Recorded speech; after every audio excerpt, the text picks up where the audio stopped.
Hi, eighth graders. Yesterday we learned in social studies that cultural diffusion has many causes, including war, trade, migration, and exploration. Today we are going to talk a little bit about the positive and negative effects of cultural diffusion.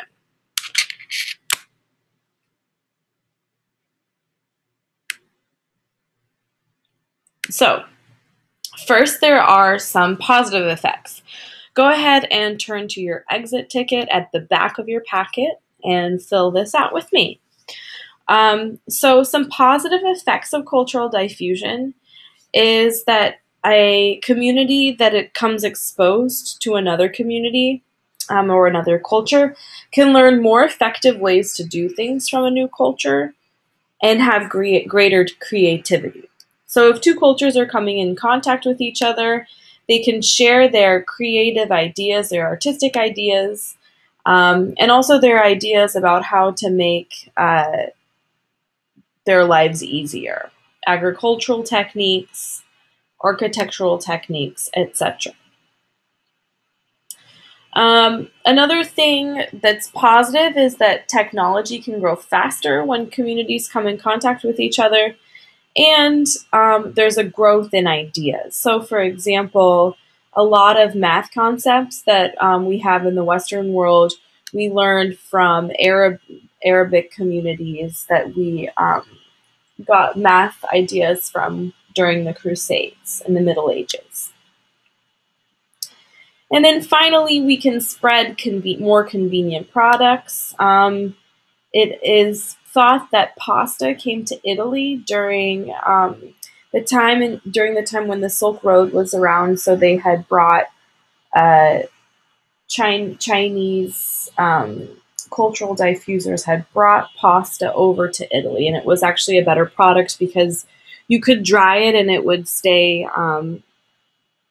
fresh in the warm Mediterranean air. Okay, here's a quick picture. What in this picture is a positive or positive effects of cultural diffusion? This is again a picture of the Columbian Exchange.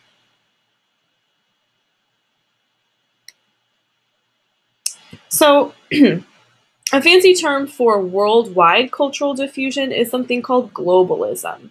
And the reason why we have globalism is because of the rise of the internet and capitalism, which is an economic structure that allows the free market to run pricing. So businesses compete for the best prices on their products and for the greatest amount of buyers of their product. And what this has caused is a global community or globalism of cultural diffusion of products and ideas. And what I mean by that is, let's look at this picture as an example. Apple around the world, and these are all of the different places in the world where there are a number of Apple suppliers per country. As you can see, there's many in China, Japan, the US. This is a little bit of an old map. But as you can see, this is a product that has spread across the global community. So it is on a worldwide scale globalism. There's also the fact that the internet now is changing the way cultural diffusion is happening. It is no longer that it's just migration, trade, exploration, and war, but the internet is causing cultures to come in contact with each other at a rapid pace. And that's happening during all of our lifetimes. And it also contributes to globalism. Okay, some negative effects of cultural diffusion is the loss of culture and or language. If one culture comes in contact with another culture that's particularly strong, it can overpower the other culture. So for an example, is sometimes languages die out. In Wales, for example, some of the native tongues there are dying out in favor of English.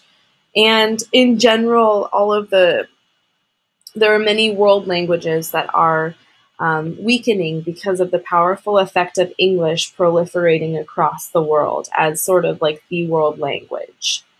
There's also a potential spread of negative cultural elements such as gangs, which is what we will read today in our direct station, drugs, and weapons.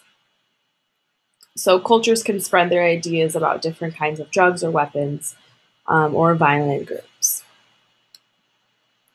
In the Columbian Exchange, which of these are negative effects of the Columbian Exchange? Good, as you can see, disease, and all of these different kinds of diseases wiped out the Native Americans living in North America. You could argue that tobacco is a negative effect of cultural exchange over to Europe because smoking is bad for your health. Finally, I wanted to bring up a minor point at the end of this video for you, and we're going to talk a little bit about the difference between cultural diffusion versus cultural appropriation. Now, appropriation is a fancy word meaning one culture is forcibly taking another culture. The reason that's different from cultural diffusion is diffusion means sort of like the natural spreading of one culture to another. It happens more organically, whereas appropriation is the willful taking of one culture and sort of using it for your own ends. So an example of that would be pop stars, white pop stars like Katy Perry. Here she is dressed as a Japanese geisha. And some people would argue that this version of cultural appropriation is her forcibly taking geisha culture and exploiting it for entertainment. And people find that very offensive. One final example. Here is Miley Cyrus, and she's surrounded by 3 Black women. And people have argued that her pop persona is another example of cultural appropriation because she is appropriating or taking forcibly African American culture and using it for her own ends, to make money. And it's offensive, and it deeply offends people, especially people of the culture that's being appropriated. So I wanted to raise that as a point, as a difference between cultural diffusion or natural spreading of culture and appropriation, which is the forcible taking of one culture for your own ends. All right, I hope you enjoyed watching this video.